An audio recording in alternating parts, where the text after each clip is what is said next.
Notre génération a grandi avec des images d'une Afrique désespérément en difficulté. Des images parfois confuses qui nous donnent souvent l'impression d'être impuissants face à cette situation.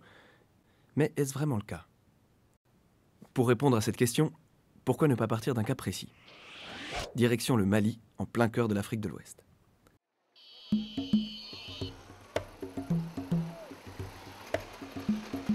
Le Mali, c'est l'un des pays les plus pauvres au monde.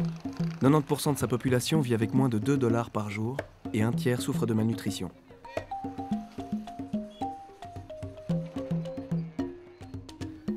On nous explique qu'ici, il n'y a pratiquement pas d'industrie, il n'y a pas de travail, les caisses de l'État se remplissent difficilement et en plus de ça, il est surendetté. Mais heureusement, il y a le fleuve.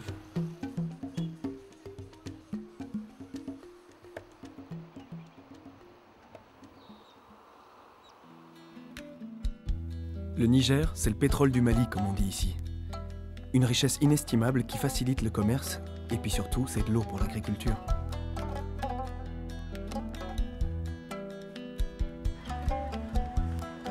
On nous dit qu'au Mali, 75% de la population vit de l'agriculture. Difficile à imaginer pour nous quand on sait qu'en Europe, ce chiffre s'élève à peine à 6%.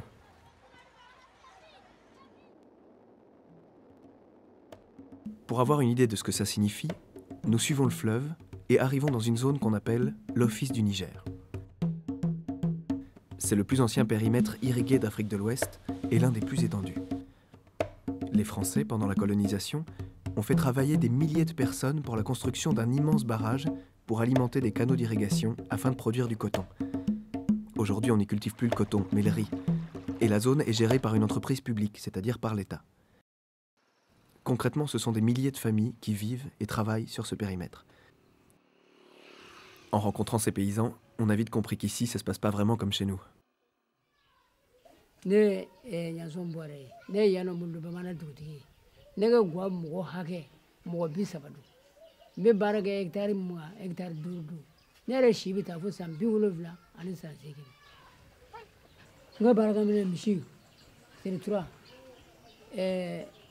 Seri, Ereshi, Wotro, Unifali, Ame Barakani.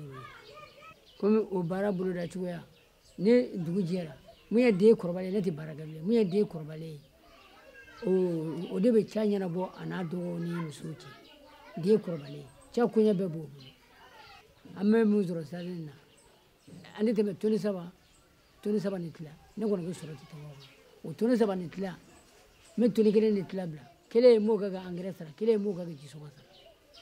L'agriculture familiale, c'est ça. Ce sont de petites exploitations gérées par la famille et dont la production est destinée prioritairement à sa propre consommation. Et cette façon de travailler est loin d'être marginale. Ce type d'agriculture fait vivre à peu près 3 milliards de personnes sur Terre, soit 45% de la population mondiale. Mais les paysans que nous rencontrons ont l'air plutôt inquiets. Sandourou.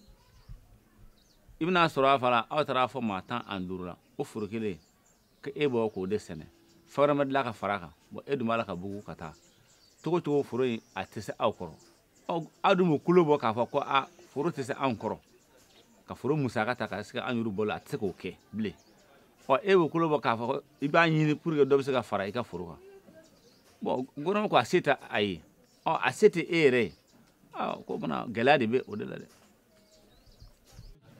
Oui, c'est Nazara Taratu, we are to the Menoga. Uru Tamunga, Urutaraga Baratura Barajora. Donc, au fil des années, les familles se sont agrandies et de nouvelles familles sont arrivées. Mais les superficies exploitables, elles, n'ont pas augmenté. Et pourtant, si l'on regarde autour de nous, des terres, il y en a, et beaucoup. Et le fameux barrage qui alimente la zone pourrait permettre d'irriguer jusqu'à 6 fois plus de terres que celles actuellement exploitées. Le problème, c'est que l'aménagement de ces terres, ça coûte de l'argent, et que l'État malien, comme on l'a dit, n'a pas les moyens de supporter de telles dépenses. L'argent dont il disposait jusqu'à présent provenait essentiellement de l'aide internationale et d'institutions financières comme la Banque mondiale. Aujourd'hui, ces apports financiers tendent à diminuer. Par contre, un nouvel acteur montre de l'intérêt pour la zone, les investisseurs privés. En effet, depuis peu, l'État accepte de céder des centaines de milliers d'hectares à des sociétés transnationales et à des grands propriétaires terriens qui ont les moyens de financer eux-mêmes l'aménagement des terres et le réseau d'irrigation. Une solution qui lui a été largement suggérée par la Banque mondiale. Mais que pensent les anciens de la zone de leurs nouveaux voisins? Dans sa logique, le gouvernement pense que quand il y a beaucoup de superficie, on aura une production assez conséquente pour servir tout le pays. Donc c'est pour l'autosuffisance alimentaire et une sécurité alimentaire. Mais nous ne pensons pas forcément de la même manière. Et il y a une libre circulation, en tout cas sur les textes, c'est permis, circulation des biens et des hommes. Donc ceux qui produisent ici, ils peuvent exporter. Ce n'est pas forcément cette production qui va rester au Mali. Surtout quand les gros investisseurs là vont venir maintenant, ce qui est sûr, nous on va disparaître. Ils vont se nourrir de nous. Donc quand nous aussi on risque de disparaître aussi, vous voyez ce que ça fait. Ça existe dans beaucoup de pays, ce n'est pas seulement en Afrique seulement, hein, même dans les pays européens, des pays aussi qui sont comme ça. Donc l'agriculture familiale disparaît de jour en jour. Bon, ça c'est souvent des inquiétudes que les uns et les autres soulèvent, les petits producteurs par rapport aux gros investisseurs qui viennent. Quel est l'avenir des petits producteurs? Je suis sûr et certain que les petits producteurs existeront. Dans la mesure où ces gros investisseurs qui viennent ont des objectifs très clairs et très précis, ils ont des objectifs, ils ont des obligations de rentabilité qui les amènent à choisir les spéculations en conséquence et même les modes d'intervention en conséquence. Donc c'est dire qu'à côté de cela, nous aurons toujours des périmètres communautaires avec des petits exploitants qui vont pouvoir produire et subvenir aux besoins locaux. Il a sans doute raison, la cohabitation est possible, mais je ne suis pas sûr que c'est vers ça qu'on aille, vers une cohabitation harmonieuse. Pour qu'elle soit possible, il faut qu'on ait une cohabitation relativement équilibrée. Et pour ça, il faudrait qu'il y ait une réelle politique aujourd'hui d'appui aux exploitations familiales. Or, ces exploitations familiales sont aujourd'hui dans des grosses difficultés. Si on ne fait rien, elles vont s'affaiblir de plus en plus et un grand nombre va se retrouver exclu. Le deuxième problème, c'est le risque de déséquilibre qu'on va avoir si on a dans une zone 20 000 petits exploitants et qui exploitent 80 000 hectares et en face 50 exploitants qui exploitent 150 000 hectares.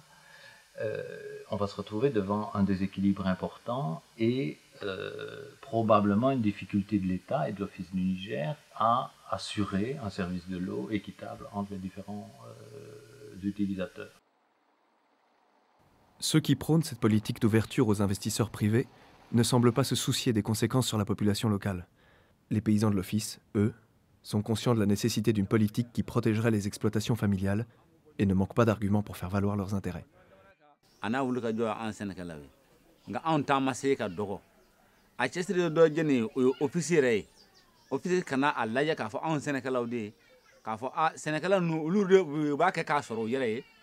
Donc an ta be kala jisonga mena fuye office manga o mairie gouvernement re bono wala ko jamana borano wala mais nous ma famiati fo an ngone an banga jisongo kani am tan zigite an banga kalo sarata no kera an bi sera gele minye abi jamana soro. Bon, je pense que les petites exploitations, c'est des exploitations qui ont une expérience de dizaines d'années. Donc la maîtrise de la technologie est là. Et c'est des paysans. Je vous ai dit que c'est un mode aussi. Nous produisons pour consommer, mais en même temps, nous vendons le surplus. Donc même si nous n'arrivons pas à produire suffisamment, nous sommes obligés de rester. Un homme d'affaires qui vient pour se faire de l'argent, quand il voit que le riz chute, il ne va plus cultiver le riz. Donc chez nous, les petites exploitations, c'est une production garantie, bon an, mal an. Ensuite, les petites exploitations en riziculture, c'est reconnu par tout le monde. La production sur une petite exploitation, c'est toujours plus que la production sur une grande exploitation. Et les grands pays producteurs de riz, tout le monde sait que c'est des petites superficies. Ce n'est pas des centaines de milliers d'hectares. Et en zone office du Niger, nous estimons que l'agriculture familiale, c'est la forme idéale pour augmenter la productivité et garder ce qu'on appelle le ciment social. J'ai rencontré un responsable d'un pays européen, je lui ai parlé de l'aspect social, il me dit que le social, ça ne se mange pas. C'est faux, j'estime que le social, ça se mange. Au Mali, comme dans la plupart des pays où une majorité importante de la population dépend de l'agriculture familiale, les paysans s'organisent afin de faire entendre leur voix. Le mouvement paysan malien compte un nombre important de militants et se veut un interlocuteur que le gouvernement ne peut éviter. Dans ce mouvement, on retrouve des syndicats comme le Sexagon. L'Office du Niger est capable aujourd'hui, si les producteurs sont suffisamment organisés et s'ils sont accompagnés, honnêtement, de nourrir le Mali et même d'exporter vers les pays voisins. Je suis convaincu de cela. Une bonne organisation et nous arrivons à le faire. Nous sentons que nous avons affaire aujourd'hui à un mouvement paysan qui est parfaitement conscient des enjeux mondiaux et qui ne veut pas perdre le contrôle des ressources productives.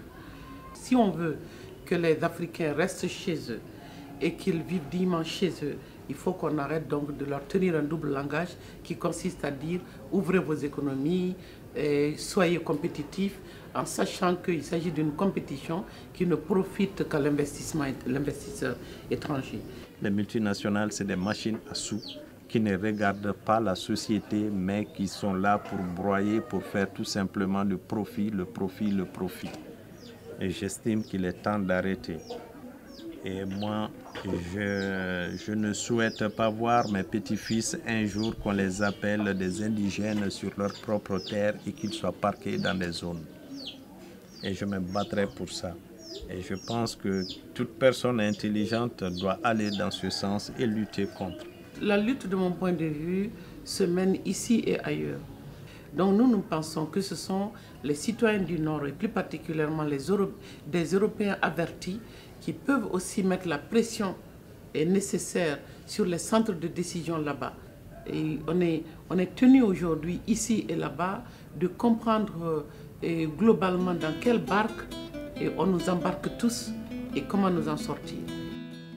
Comprendre, c'est ce que nous avons tenté de faire durant ce voyage. Nous avons eu l'occasion de découvrir le quotidien de paysans maliens.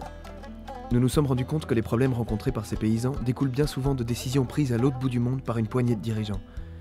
Décisions trop éloignées des réalités des populations dont elles déterminent le sort.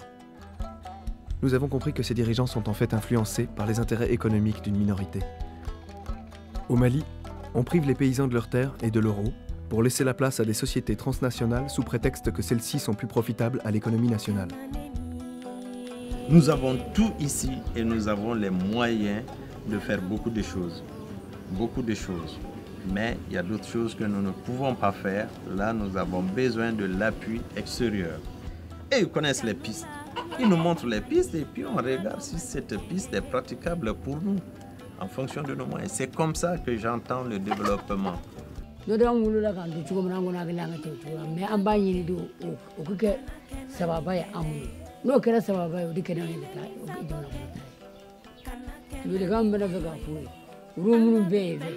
An b'a ɲini u fɛ u k'u kɔfilɛ anw na.